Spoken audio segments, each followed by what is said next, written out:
Everyone thinks the mind goes mad with time, like a muscle that wears out. But Carl Jung proved the opposite.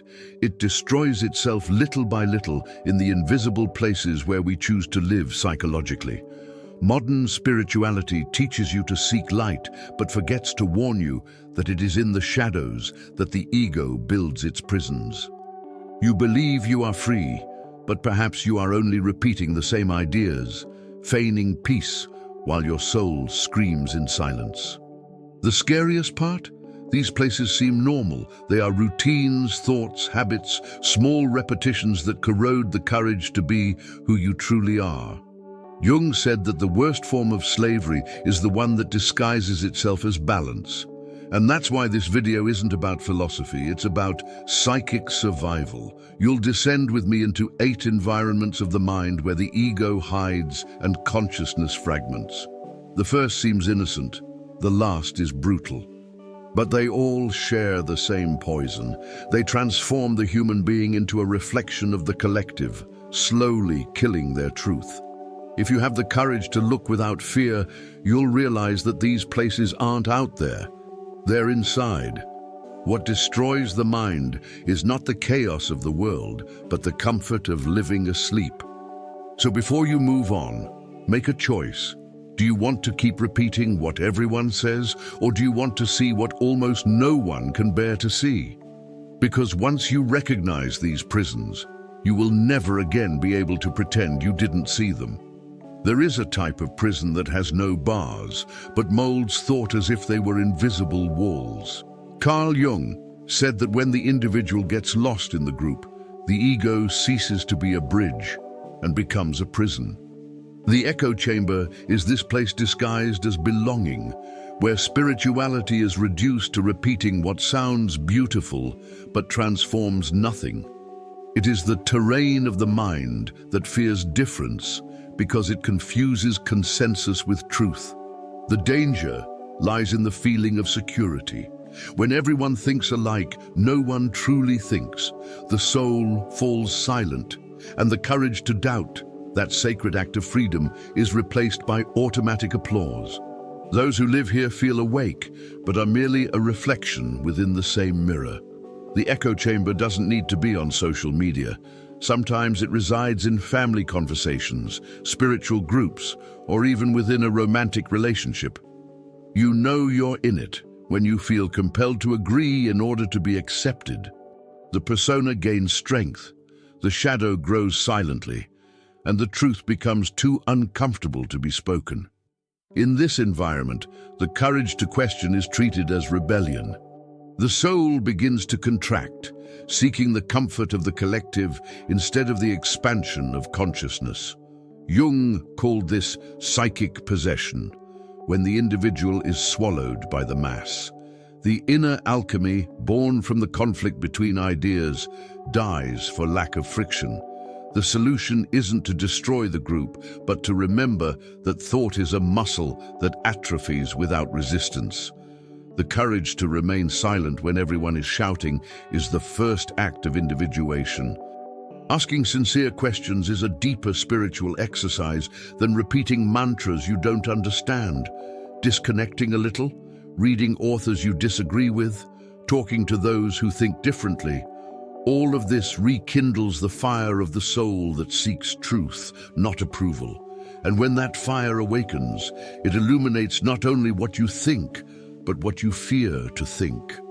That's when the echo breaks, and the invisible invitation arises to look at the next mental labyrinth where the ego once again disguises itself as virtue. The human mind is a restless stage. Carl Jung said that the ego seeks mirrors, and comparison is the most distorting reflection. In the arena of comparison, spirituality becomes competition disguised as a quest. You measure yourself by the success of others, compare your light with the shadow of another, and forget that the soul was not made to run, but to expand. This arena is silently cruel, because with each victory comes the feeling that something is still missing. The ego doesn't want peace, it wants applause. And while applauding others, it feels anger towards itself for not being enough. The truth is, that this dispute never ends, because it is not against the world, it is against the very illusion of inadequacy. Comparison destroys inner alchemy because it transforms growth into ranking. When someone achieves something, what should inspire wounds. The gaze loses admiration and gains envy. Carl Jung would say that it is at this moment that the shadow takes control, projecting the fear of one's own mediocrity onto others. Spirituality becomes polished vanity and self-love, a mask of performance. But true courage is born when you stop looking to the sides and start looking inward. The soul does not find fulfillment in being better than someone else, but in being whole within itself. The truth is that each journey is a frequency, and when you try to imitate it, the sound of your own essence fades. Breaking this cycle requires presence, noticing the moment comparison arises and breathing before it becomes poison. Write down your own victories, even the small ones. Read about those who fell and started again, not just those who won. Understand that growth is not linear, it's spiral. It goes back and up, back and up. The courage to recognize your own rhythm is what restores lightness to the soul. When you learn to admire yourself without measuring yourself, the persona loses strength and the ego quiets down. And in this silence arises the next challenge, one that is not overcome by competing, but by discerning between who you are and who you pretend to be. Modern life has transformed authenticity into performance. Carl Jung said that the persona is necessary. It's the psychic clothing we wear to live in society, but when it clings to the skin, the soul begins to suffocate. In the theater of acting, spirituality becomes a spectacle of pretty phrases, controlled smiles, and truths adapted so as not to offend anyone. It's the place where the ego specializes in pleasing, and the courage to be real is exchanged for momentary applause. The shadow feeds on this disguise because every time you pretend to be okay, it gains more strength in the silence. In this theater, the character is applauded, but the human being behind it feels invisible. How many times have you caught yourself smiling when you wanted to scream? How many times have you agreed to avoid the discomfort of being honest? That's the dynamic of the persona. It protects, but it also imprisons. Carl Jung explained that the more you identify with the role, the further you get from the truth. The soul begins to miss its own voice, and spirituality becomes a rehearsed script. But the courage to break through this mask doesn't come from the outside. It comes from the discomfort you feel inside. It's when laughter sounds empty, when praise doesn't fill you up, when the mirror reflects someone you don't recognize. That's the soul's silent call to return to reality. Breaking free from the charade requires more than rebellion. It demands inner alchemy. It's about transforming the need for acceptance into presence. A simple exercise is to choose a moment of the day to be brutally honest, even if it's in your diary, even if it's in front of the mirror. To say aloud what you feel, even if it sounds strange. Truth heals when it's spoken, not when it's rehearsed. Spirituality begins where the charade ends, and the courage to be authentic is the most sacred act of the soul. Because whoever has the courage to be real will inevitably be led to face the next scenario, one where silence is not freedom, but a disguise for pain. There are people who never shout, but are crumbling inside. Carl Jung said that silence, when born of fear, is not wisdom, it is repression. Silent suffering is that in which the soul seems calm, but the truth is rotting beneath layers of disguise. It's the home of families that never fight, of couples who are fine, of friends who don't need to talk about it. Spirituality becomes social etiquette, and courage is confused with resistance. The shadow in this environment grows, nourished by the unspoken, and the ego dons the persona of peace to hide the inner war. The price of this is high, a calm that makes one sick, a silence that screams. Repressed suffering is like stagnant water. Outwardly it reflects the sky, but inwardly it accumulates poison. Carl Jung observed that the unconscious does not erase what is denied, it merely stores it, and the body begins to speak when the soul is ignored.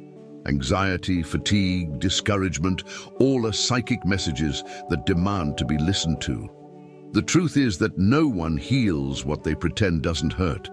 The courage to feel is the first step in inner alchemy. Crying is not weakness, it is cleansing. Speaking is not drama, it is liberation. Genuine spirituality does not flourish in those who repress, but in those who dare to recognize their own wound as part of the light. A healing exercise is simple, but it requires presence. Choose someone safe and speak what you've been keeping inside. If there's no one, write it down. The paper also listens. Reading authors like Brené Brown or Viktor Frankl can help you understand that vulnerability and courage are inseparable sisters. Silence is only sacred when it springs from truth, not fear. The soul needs to breathe, and each word spoken is an open window. When weight transforms into lightness, the shadow begins to dissolve. And it is at this point, when air begins to circulate again within the chest, that the next challenge arises, dealing with the chaos that tries to fill the void left by the broken silence. We live in a time when noise is celebrated as a sign of life. Carl Jung said that when man flees from silence, it is because he fears encountering his own shadow. The storm of chaos is this collective escape. People always busy, always connected, but spiritually exhausted. The mind jumps from notification to notification, and the invisible soul tries to whisper amidst the noise. The ego convinces itself that productivity is purpose, and truth begins to be measured by clicks. Spirituality is diluted in quick phrases, and the courage to stop is confused with laziness. The storm doesn't destroy all at once. It wears down, steals presence, steals listening, steals the space where consciousness expands. Chaos is seductive because it offers distraction instead of reflection. When the mind is saturated, the person feels safe. There is no time to think, therefore no risk of feeling. Jung explained that overstimulation is a defense against the unconscious. It is the fear of what the soul would reveal if there were silence. This overload transforms life into white noise. Too much information, too little wisdom.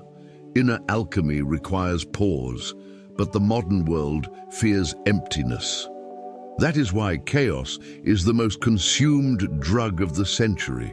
It is not in a substance, it is in the packed schedule. The shadow hides in the rush because it knows that if you stop, you will see it. Escaping the storm is an act of spiritual courage. Turning off your cell phone for an hour, walking without music, breathing consciously, these are modern rituals of liberation. Books like The Power of Now by Eckhart Tolle help to relearn silence as a state of presence. Carl Jung called this a return to the self, the moment when the soul returns to occupy the center. And in this space of stillness, truth reveals itself effortlessly. The ego disarms itself, and spirituality ceases to be theory and becomes experience. But it is also at this point, when the noise ceases and calm arrives, that another kind of danger arises. Self-abandonment disguised as maturity. Few things are as subtle as abandoning one's own soul while believing it's the right thing to do. Carl Jung said that the greatest tragedy of humankind is adapting so much that one ceases to exist. In the chamber of abandonment, the ego dons the disguise of maturity and calls what is, in truth, fear a virtue. Spirituality becomes obedience, and the courage to say no is confused with selfishness. The person does everything for others except for themselves. They live according to expectations, roles, duties, and each forced yes is a small funeral for inner truth. The shadow grows in this terrain because each time you betray yourself, it gains more power over your consciousness. Inner alchemy begins precisely where you tire of betraying yourself. This self-abandonment is treacherous because it is socially praised. They call responsibility what is often fear of disappointing others. They call love what is disguised guilt. Carl Jung called this the loss of the soul, the moment when a person no longer knows what they want because they have spent too much time pleasing others. The soul empties, the gaze loses its sparkle, and spirituality becomes a script of duties. The ego, satisfied with external recognition, doesn't realize it is exiled from itself. The truth is that self-abandonment doesn't destroy everything at once. It slowly extinguishes the capacity to feel pleasure in being who you are. And without pleasure in existing, the courage to live withers. Self-rescue requires a silent courage, the courage to displease, to say no when everything inside you screams, enough. To resume forgotten hobbies, to seek silence, to write about what you truly desire. All of this is an act of reconnection. The soul needs to be heard more than managed. Inner alchemy is born when you understand that loving another cannot cost you the abandonment of yourself. Mature spirituality is not submission, it is presence.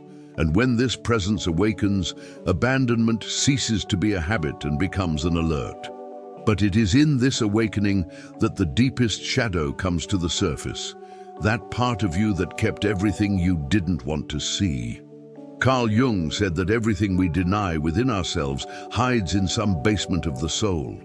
The shadow cesspool is that invisible place where we throw everything we deem unacceptable. Anger, envy, jealousy, desire, fear.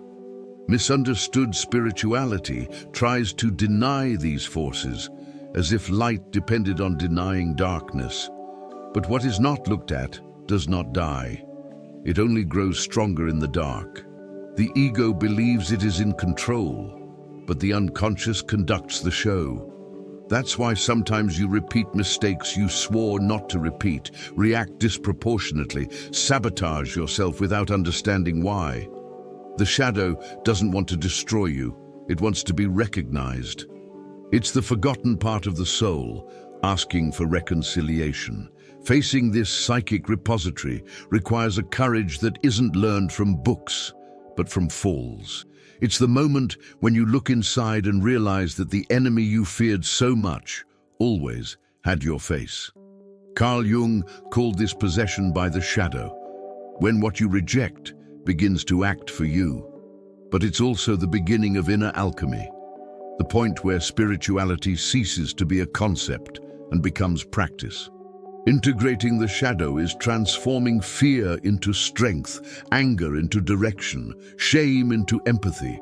It's looking at your own chaos and saying, "You are also part of me." The truth liberates, even when it hurts. And the soul only expands when everything within it is welcome.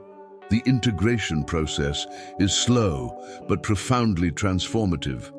Writing about your emotions, observing patterns without judgment, seeking Jungian therapy, these are all modern rituals of reconciliation with the unconscious. The courage to descend into the inner basement is what allows the light to be not a fantasy, but a natural consequence.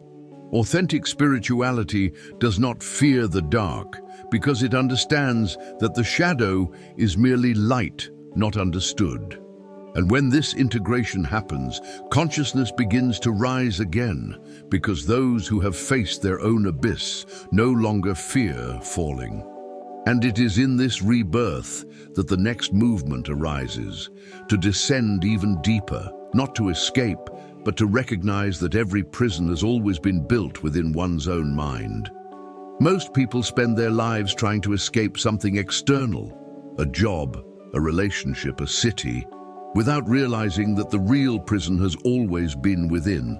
Carl Jung said that no one becomes enlightened by imagining figures of light, but by making the darkness conscious.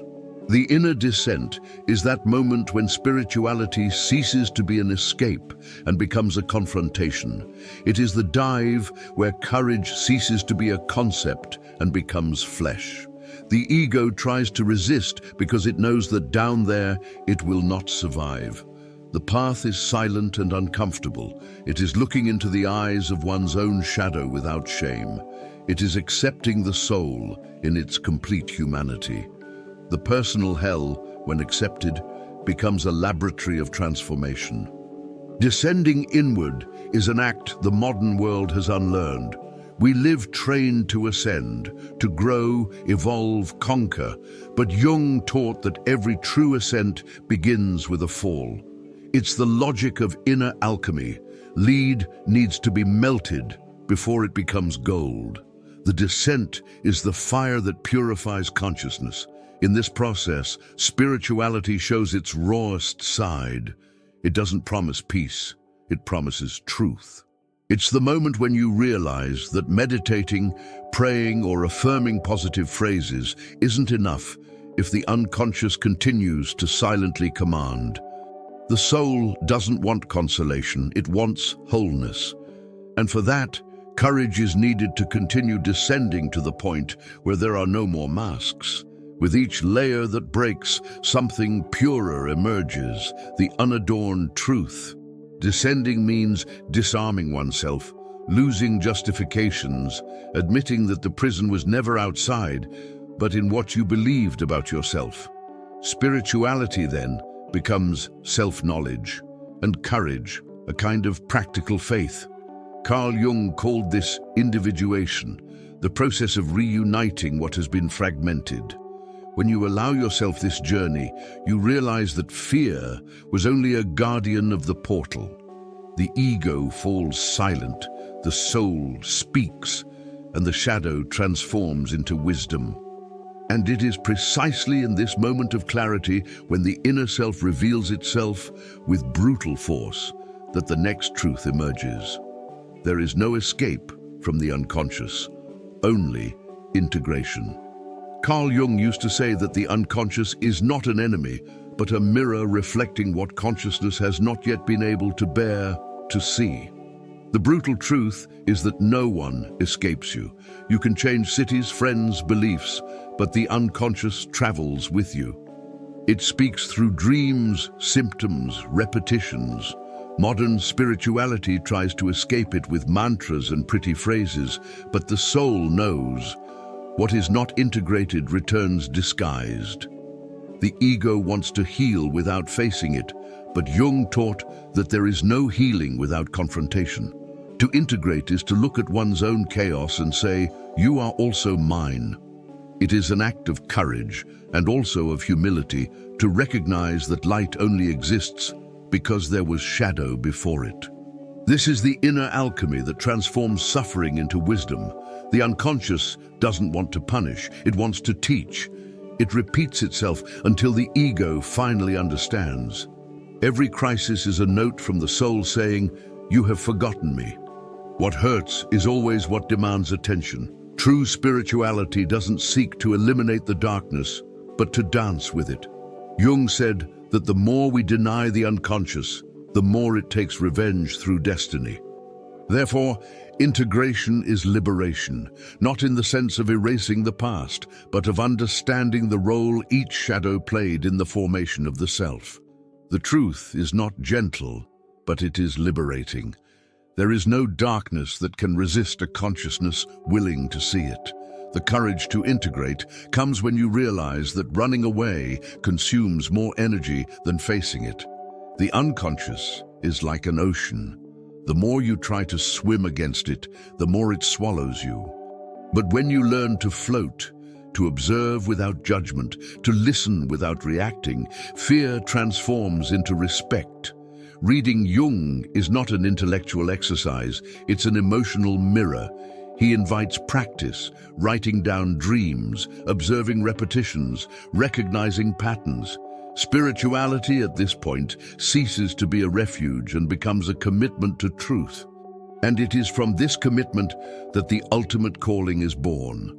the one that speaks not of theories, but of real transformation, the psychological freedom that begins when you decide to leave all internal prisons.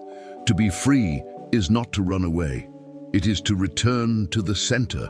Carl Jung said that true freedom is internal and that individuation begins when the ego bows before the soul. This is the call that few heed because it demands more than self-knowledge. It demands brutal honesty.